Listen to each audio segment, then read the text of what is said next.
Linggo ng Palaspas ng Pagpapakasakit ng Panginoon. Pagbasa mula sa aklat ni Propeta Isayas. Ang makapangyarihang Panginoon ang nagturo sa akin ng sasabihin ko para tulungan ang mahihina. Tuwing umagay kanyang binubuksan ang aking pandinig. Nananabik akong malaman kung ano ang ituturo niya sa akin.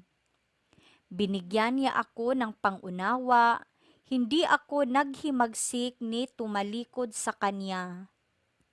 Hindi ako tumutol, nang bugbugin nila ako, hindi ako kumibo nang ako'y kanilang insultuhin.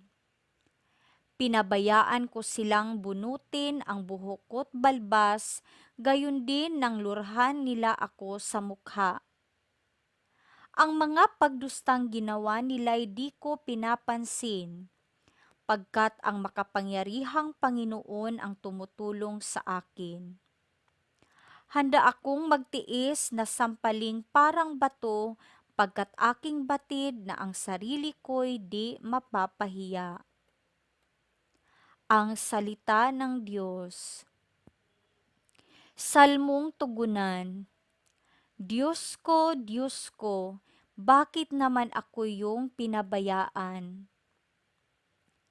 Bawat taong makakita'y umiiling, nanunukso. Palibak na nagtatawa't sinasabi ang ganito. Nagtiwala siya sa Diyos, ngunit hindi siya pansin. Kung talagang minamahal, bakit hindi intindihin? Diyos ko, bakit naman ako yung pinabayaan? May pangkat na mga buhong na sa aki pumaligid, para akong nasa gitna niyong asong mababangis. Mga kamay ko at paay butas sa pakong matulis, ang buto ng katawan ko ay mabibilang sa masid. Diyos ko, bakit naman ako yung pinabayaan? Pinaghati-hati nila ang damit ko sa katawan, ang hinubad na tunikay dinaan sa sapalaran. Huwag mo akong ulilahin, huwag talikdan, Panginoon, o aking tagapagligtas, bilisan mo ang pagtulong. Diyos ko, bakit naman ako yung pinabayaan? Ang lahat ng ginawa mo'y ihahayag ko sa lahat. Sa gitna ng kapulungay, pupurihin kitang ganap. Purihin ang Panginoon ng lahat ng kanyang lingkod. Siya'y inyong dakilain, kayong angka ni Jacob. Ikaw, bayan ng Israel, ay sumamba at maglingkod. Diyos ko, bakit naman ako yung pinabayaan? Pagbasa mula sa sulat ni Apostol San Pablo sa mga taga-Filipos. Si Kristo Jesus, bagamat siya'y Diyos, ay hindi nagpilit na manatiling kapantay ng Diyos. Bagkus hinubad niya ang lahat ng katangian ng pagka-Diyos, nagkatawang tao at namuhay na isang alipin. Nang maging tao, siya'y nagpakababa at naging masunurin hanggang kamatayan. Oo, hanggang kamatayan sa krus. Kaya naman, siya'y itinampok ng Diyos at binigyan ng pangalang higit sa lahat ng pangalan. Ano pat ang lahat ng nilalang na nasa langit, nasa lupa, at nasa ilalim ng lupa ay maninikluhod at sasamba sa Kanya, at ipapahayag ng lahat na si Hesukristo ang Panginoon sa ikararangal ng Diyos Ama. Ang salita ng Diyos. Ang pagpapakasakit ng ating Panginoong Hesukristo ayon kay San Mateo. Noong panahong iyon, si Judas Iscariote, isa sa 12, ay nakipagkita sa mga punong saserdute. Ano po ang ibibigay ninyo sa akin kung tulungan ko kayong madakip si Jesus? Tanong niya. Noon din ay binilangan nila siya ng 30 salaping pilak. Mula noon, humanap na si Judas ng pagkakataon upang maipagkanulo si Jesus. Dumating ang unang araw ng kapistahan ng tinapay na walang libadora. Lumapit kay Jesus ang mga alagad at nagtanong, "Saan po ninyo ibig na ipaghanda namin kayo ng hapunang Pampaskuwa?" Sumagot siya, "Pumunta kayo sa lungsod at hanapin ninyo ang taong ito. Sabihin sa kaniyang ganito ang ipinasasabi ng guro. Malapit na ang aking oras. Ako at ang mga alagad ko'y sa bahay mo kakain ng hapunang Pampaskuwa." Sinunod ng mga alagad ang utos ni Jesus at inihanda nila ang hapunang Pampaskuwa. Nang gabing yaon, dumulog sa hapag si Jesus, kasama ang 12 alagad. Samantalang sila'y kumakain, nangusap si Jesus, "Sinasabi ko, isa sa inyo ang mga magkakanulo sa akin." Nanlumo ang mga alagad at isa't isa'y nagtanong sa kanya, "Ako po ba, Panginoon?" Sumagot siya, "Ang kasabay kong sumawsaw sa mangkok ang siyang magkakanulo sa akin. Papanaw ang anak ng tao ayon sa nasusulat, ngunit sa aba ng magkakanulo sa kanya. Mabuti pang hindi na ipinanganak ang taong iyon." Si Judas na magkakanulo sa kanya ay nagtanong din, "Guro, ako po ba?" Sumagot si Jesus, "Ikaw na ang nagsabi." Samantalang sila'y kumakain, hinawakan ni Jesus ang tinapay at matapos na magpasalamat sa Diyos, kaniyang pinaghati-hati at ibinigay sa mga alagad. "Kunin ninyo ito at kanin. Ito ang aking katawan," wika niya. Hinawakan niya ang kalis, nagpasalamat sa Diyos at ibinigay sa kanila. "Uminom kayong lahat nito," sabi niya, "sapagkat ito ang dugo ng tipan, ang aking dugo na mabubuhos dahil sa marami, sa ikapagpapatawad ng mga kasalanan. Sinasabi ko sa inyo na hindi na ako iinom nitong alak na mula sa ubas hanggang sa araw na ang bagong alak ay inumin kung kasalo kayo sa kaharian ng aking Ama." At pagkaawit ng isang imno, sila'y nagpunta sa bundok ng mga Olibo. Sinabi ni Jesus sa kanila, "Sa gabing ito, ako'y iiwan ninyong lahat, gaya ng nasasaad sa kasulatan. Papatayin ko ang pastol at mangangalat ang mga tupa. Ngunit pagkatapos na ako'y muling mabuhay, mauuna ako sa inyo sa Galilea." Sumagot si Pedro, "Kahit na po iwan kayo ng lahat, hindi ko kayo iiwan." "Tandaan mo," sabi ni Jesus, "sa gabi ring ito, bago tumilaok ang manok, makaitlo mo akong itatatwa." Ngunit matigas na sinabi ni Pedro, "Kahit na ako patayin kasama ninyo, hindi ko kayo itatatwa." Gayon din ang sinabi ng lahat ng mga alagad. At isinama sila ni Jesus sa isang lugar na tinatawag na Getsemani. Sinabi niya sa kanyang mga alagad, "Dito muna kayo, mananalangin ako sa dako roon." Ngunit isinama niya si Pedro at ang dalawang anak ni Zebedeo. At nagsimulang mabagabag at maghirap ang kanyang kalooban. Sinabi niya sa kanila, "Ang puso ko'y tigib ng hapis na halos ikamatay ko. Maghintay kayo rito at makipagpuyat sa akin." Pagkalayo ng kaunti, nagpatira pa siya at nanalangin, "Ama ko, kung maaari, ilayo mo sa akin ang kalis ng paghihirap na ito.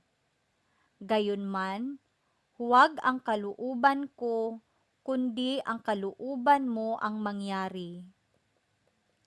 Nagbalik siya at dinatnan niyang natutulog ang tatlong alagad. Sinabi niya kay Pedro, "Talaga bang hindi kayo makapagpuyat na kasama ko kahit isang oras man lamang? Magpuyat kayo at manalangin upang huwag kayong madaig ng tukso. Ang espiritu'y nakahanda, ngunit mahina ang laman." Muli siyang lumayo at nanalangin, "Ama ko, kung hindi maiaalis ang kalis na ito nang hindi ko iinumin, mangyari ang iyong kalooban."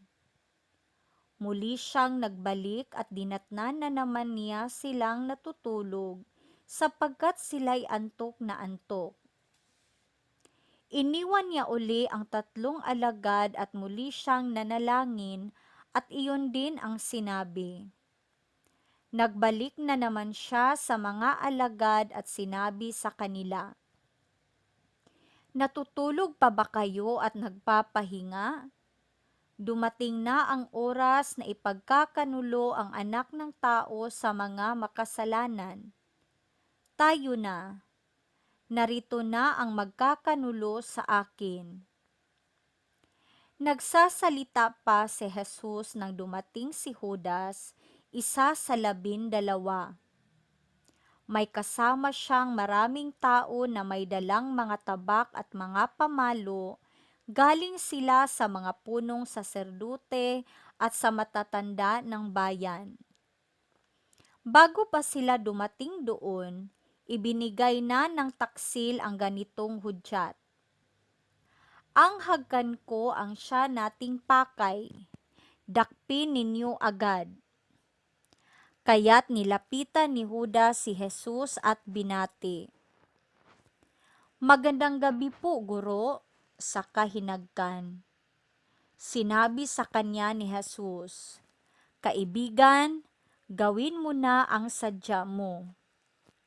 At nilapitan siya ng mga tao at dinakip. Nagbunot ng tabak ang isa sa mga kasama ni Jesus.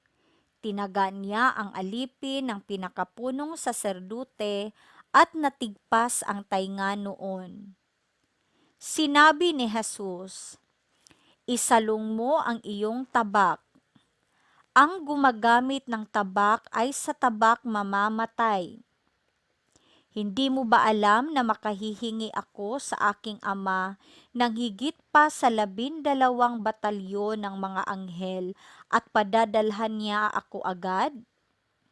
Ngunit paanong matutupad ang mga kasulatang nagsasabi na ito'y dapat mangyari?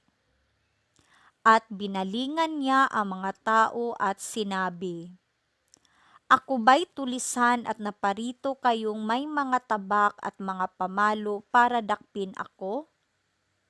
Araw-araw, ako'y nagtuturo sa templo at hindi ninyo ako dinakip. Ngunit nangyaring lahat ito upang matupad ang sinulat ng mga propeta." Tumakas ang mga alagad at iniwan siyang mag-isa. Dinala si Jesus ng mga dumakip sa kanya sa bahay ni Caifas, ang pinakapunong saserdute. Dooy nakakatipon ang mga iskriba at ang matatanda ng bayan. Sumunod sa kanya si Pedro, ngunit malayo ang agwat nila. Pagdating sa tahanan ng pinakapunong saserdute, pumasok siya sa patio at naupo kasama ng mga bantay upang makita kung ano ang mangyayari. Naghahanap naman ang mga punong saserdute at ang buong Sinedrin ng saksing magsisinungaling laban kay Jesus upang maipapatay siya. Ngunit wala silang matagpuan, bagamat maraming humarap at nagsabi ng kabulaanan tungkol sa kanya. Sa wakas, may dalawang humarap at nagsabi, "Sinabi ng taong ito na gigibain niya ang templo at muling itatayo sa loob ng 3 araw." Tumindig ang pinakapunong saserdute at sinabi kay Jesus, "Wala ka bang maisasagot sa paratang na ito sa iyo?" Ngunit hindi umimik si Jesus. At sinabi sa kanya ng pinakapunong saserdute, "Iniuutos ko sa iyo, sabihin mo sa amin, sa ngalan ng Diyos na buhay, kung ikaw ang Mesiyas, ang anak ng Diyos." Sumagot si Jesus, "Kayo na ang nagsabi. Ngunit sinasabi ko sa inyo, mula ngayon ay makikita ninyo ang anak ng taong nakaupo sa kanan ng may kapangyarihan at dumarating na nasa alapaap ng langit." Nang marinig ito ng pinakapunong saserdute, winahak niya ang sariling kasuotan at sinabi, "Ito'y kalapastanganan sa Diyos. Hindi na natin kailangan ang mga saksi. Narinig ninyo ang kanyang paglapastanganan sa Diyos. Ano sa palagay ninyo?" Sumagot sila, "Dapat siyang mamatay." Siya'y nilura nila sa mukha at pinagsusuntok. Sinampal naman siya ng iba at ang sabi, "Kristo, hulaan mo nga kung sino ang sumampal sa iyo." Samantala, si Pedro'y nakaupo sa patio. Nilapitan siya ng isang alilang babae at ang sabi, "Kasama ka rin ni Jesus na taga Galilea, hindi ba?" Ngunit itinanggi niya ito sa harapan ng lahat. "Wala akong nalalaman sa sinasabi mo," sagot niya. Pumunta sa may pintuan si Pedro. Nakita siya ng isa pang alilang babae at sinabi sa mga naroon, "Ang lalaking ito'y kasama ni Jesus na taga Nazaret." Muli siyang tumanggi. "Isinusumpa ko, hindi ko nakikilala ang taong iyan." Maya-maya'y lumapit kay Pedro ang mga naroon. Sinabi nila, "Isa ka nga sa kanila, nakikilala sa iyong pagsasalita." "Mamatay man ako, talagang hindi ko nakikilala ang taong iyan," sagot ni Pedro. Siya namang pagtilaok ng manok.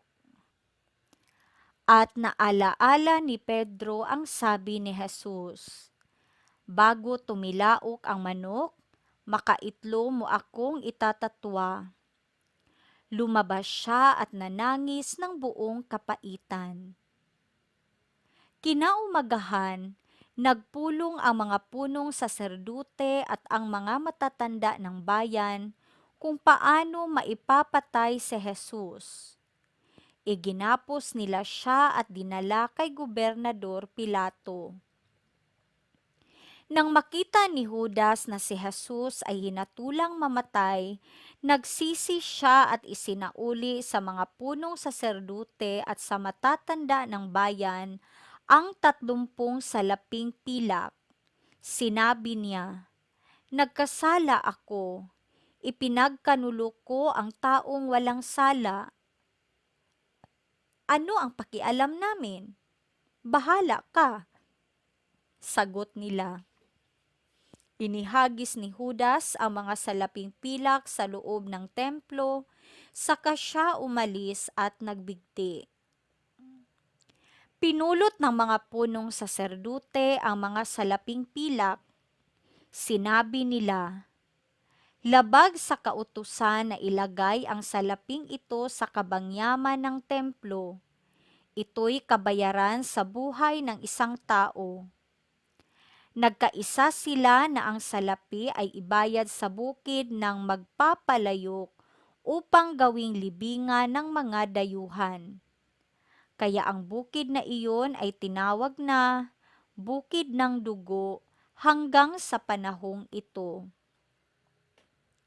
Sa ganitong paraan natupad ang sinabi ni Propeta Jeremias. Kinuha nila ang 30 salaping pilak, ang inihalaga sa kanya ng mga Israelita at ibinayad sa bukid ng magpapalayok ayon sa iniutos sa akin ng Panginoon. Iniharap si Jesus sa gobernador. Ikaw ba ang hari ng mga Hudyo? Tanong sa kanya ng gobernador. Sumagot si Jesus, kayo na ang nagsasabi.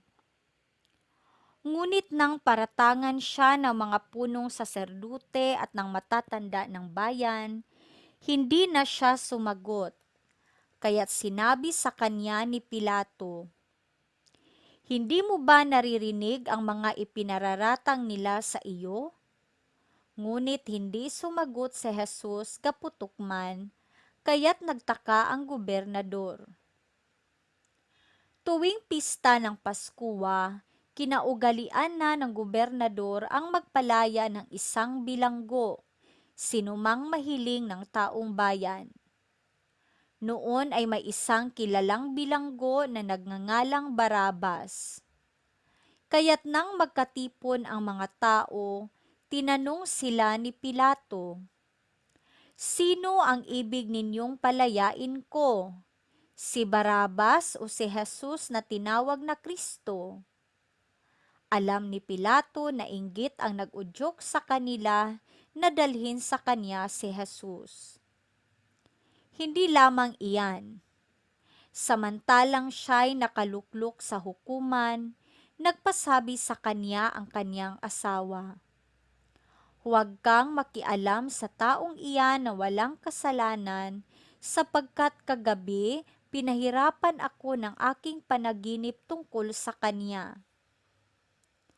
Ang mga tao na may sinulsulan ng mga punong saserdute at ng matatanda ng bayan na hilingin kay Pilato na si Barabas ang palayain at si Jesus ay ipapatay.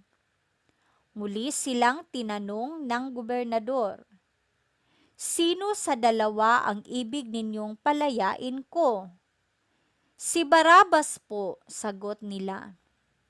Sinabi sa kanila ni Pilato, kung gayon, ano ang gagawin ko kay Jesus na tinatawag na Kristo? Sumagot ang lahat, ipako sa krus. Bakit? Anong masama ang ginawa niya? Tanong ni Pilato. Ngunit lalo pa nilang isinigaw, ipako sa krus. Nang makita ni Pilato na wala siyang magagawa at malamang pang magkagulo ang mga tao, nagpakuha siya ng tubig at naghugas ng kamay sa harapan ng mga tao. Wala akong pananagutan sa kamatayan ng taong ito. Bahala kayo, sabi ni Pilato. Sumagot ang mga tao, pinananagutan namin at ng aming mga anak ang pagkamatay niya. At pinalaya niya si Barabas, ngunit ipinahagupit si Jesus at ibinigay sa kanila upang ipako sa krus. Si Jesus ay dinala ng mga kawal ng gobernador sa pritoryo at nagkatipon ang buong batalyon sa paligid niya. Hinubaran nila siya at sinuotan ng isang balabal na pulang-pula. Naglikaw sila ng halamang matinik at ipinutong sa kanya, saka pinapaghawak ng isang tambo sa kanyang kanang kamay, at palibak siyang niluhod-luhuran at binati. Mabuhay ang hari ng mga Hudyo! Siya'y pinaglulurhan, kinuha nila ang tambo at siya'y pinaghahampas sa ulo.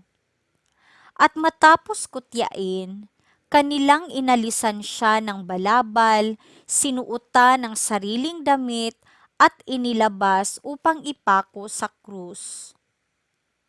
Paglabas nila ng lungsod, kanilang nakita ang isang lalaking nagngangalang Simon, isang taga-Cirene. Pilit nilang ipinapasan sa kanya ang krus ni Jesus. Pagdating sa lugar na tinatawag na Golgota, na nangangahulugang puok ng bungo, binigyan nila si Jesus ng alak na hinaluan ng apdo. Ngunit nang matikman niya, ay hindi ininom. Nang maipako na siya sa krus, pinaghati-hatian nila ang kaniyang mga damit matapos magsapalaran, at naupo sila upang siya'y bantayan. Nakasulat sa kaniyang ulunan ang sakda laban sa kaniya. Ito'y si Jesus, ang hari ng mga Hudyo. 2 tulisan ang kasabay niyang ipinako sa krus, isa sa kanan at isa sa kaliwa. Nilibak siya ng mga nagdaraan at tatango-tango pang sinabi, "Di ba ikaw ang gigiba ng templo at muling magtatayo nito sa loob ng 3 araw? Iligtas mo ngayon ang iyong sarili. Kung ikaw nga ang anak ng Diyos, bumaba ka sa krus." Kinutya rin siya ng mga punong saserdute, ng mga iskriba at ng matatanda ng bayan. Sabi nila, "Iniligtas ang iba, ngunit ang sarili di mailigtas. Di ba siya ang hari ng Israel? Bumaba lang siya ngayon sa krus, maniniwala kami sa kanya." Nananalig siya sa Diyos at sinasabi niyang siya ang anak ng Diyos. Iligtas siya ng Diyos kung talagang iniibig siya. At inalipusta rin siya ng mga tulisang ipinakong kasabay niya. Mula sa tanghaling tapat hanggang sa 3 ng hapon ay nagdilim sa buong lupain. Nang mag-3 ng hapon, sumigaw si Jesus, "Ele, Ele, lama sabachthani?" Ibig sabihin, Diyos ko, bakit mo ako pinabayaan?" Narinig ito ng ilan sa mga nakatayo roon at sinabi nila, "Tinatawag niya si Elias." Agad tumakbo ang isa sa kanila at kumuha ng espongha, tinigmak ng maasim na alak, inilagay sa dulo ng isang tambo at ipinasipsip kay Jesus. Ngunit sinabi naman ng iba, "Hintay muna, tingnan natin kung darating si Elias upang iligtas siya." Muling sumigaw si Jesus at nalagutan ng hininga. Biglang napunit sa gitna ang tabing ng templo mula sa itaas hanggat sa ibaba. Nayanig ang lupa, nagbitak ang mga bato, nabuksan ang mga libingan, at nabuhay ang maraming banal na namatay na. Lumabas sila ng libingan at nang muling mabuhay si Jesus, sila'y pumasok sa banal na lungsod at nakita roon ng marami. Nasindak ang kapitan at ang mga kawal na nagbabantay kay Jesus nang maramdaman nila ang lindol at masaksihan ang lahat ng nangyari. Tunay na ito'y anak ng Diyos, sabi nila. Naroon din ang maraming babaeng nakatanaw mula sa malayo. Mula pa sa Galilea ay sumusunod na sila kay Jesus at naglilingkod sa Kanya. Kabilang sa kanila si Maria Magdalena, si Maria ang ina ni Santiago at ni Jose, at ang asawa ni Zebedeo. Bago magtakip silim, dumating ang isang mayamang taga-Arimatea na angalay Jose. Siya'y alagad din ni Jesus. Lumapit siya kay Pilato at hiningi ang bangkay ni Jesus. Iniutos naman ni Pilato na ibigay ito sa kanya. Kaya't kinuha ni Jose ang bangkay at binalot ng bagong kayong lino. Inilagay niya ito sa sariling libingan na di pa nalalaunang ipinauka niya sa bato. Pagkatapos, iginulong niya sa pintuan nito ang isang malaking bato saka umalis. Naroon si Maria Magdalena at ang isa pang Maria na nakaupo sa tapat ng libingan. Kinabukasan, alalaong bagay pagkatapos ng araw ng paghahanda, sama-samang nagpunta kay Pilato ang mga punong saserdute at ang mga pariseyo. Sinabi nila, "Naalaala po namin na sinabi ng mapagpanggap na iyo noong nabubuhay pa na siya'y muling mabubuhay pagkaraan ng 3 araw. Pabantayan nga po ninyong mabuti ang libingan hanggang sa 4 araw. Baka pumaroon ang kanyang mga alagad at nakawin ang bangkay, at sabihin sa mga tao na siya'y muling nabuhay. At ang pandarayang ito ay magiging masahol pa sa nauna." Sinabi sa kanila ni Pilato, "Kumuha kayo ng mga kawal at pabantayang mabuti ang libingan." Kaya't pumaroon sila at nilagyan ng tatak ang bato at pinabantayan ang libingan upang matiyak nilang di ito pakikialaman ni numan. Ang mabuting balita ng Panginoon.